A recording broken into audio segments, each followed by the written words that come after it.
Imagine being able to create medicines that help people get better, but without harming our planet. That's exactly what green chemistry aims to do, finding new ways to make drugs that are both effective and eco-friendly. What is green chemistry?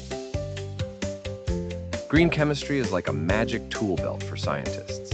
It's filled with techniques and ideas to make chemicals and products in ways that are safer for people and the environment. For example, green chemistry looks for ways to use less dangerous chemicals, create less waste, and use energy more efficiently. Why do we need green chemistry in pharmaceuticals? The pharmaceutical industry is all about producing medicines that help people feel better and heal from illnesses. But sometimes the traditional processes to make these medicines can create a lot of waste, use up a lot of energy, or involve harmful chemicals that can hurt the planet. Green chemistry tries to solve these problems. Applying green chemistry principles. Principle 1, safer chemicals.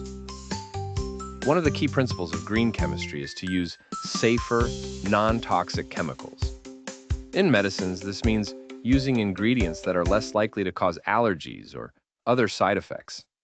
For example, scientists can replace a harmful solvent with a water-based one.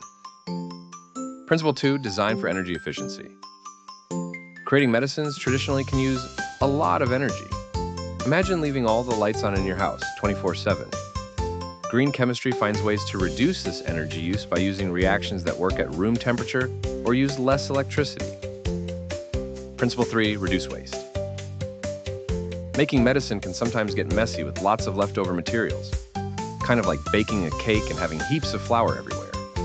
Green chemistry looks for ways to recycle these leftovers so they can be used again or make formulations that use fewer raw materials in the first place. Principle 4, renewable inputs.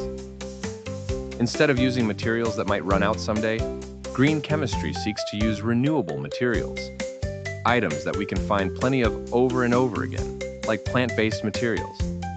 For example, using corn to make biodegradable materials is a green win. Real-life examples, green chemistry in action.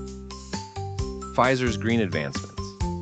They've developed a more sustainable way of creating one of their cholesterol-busting medicines, using a plant-based process that reduces its carbon footprint significantly. Merck's catalytic breakthrough. With a new catalyst, Merck can make its drugs with less waste and pollution. The future is green.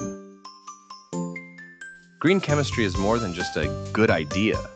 It's becoming the industry standard. It encourages everyone from scientists to factory workers to think about ways to protect our environment while helping people live healthier lives. This transformation means that as science and technology grow, our responsibility to our planet does too. In the magical world of pharmaceuticals, where a single idea can change how medicine is made, or a single pill can save a life, green chemistry ensures those innovations are sustainable. This way, we make sure to care for the Earth as much as we care for the people.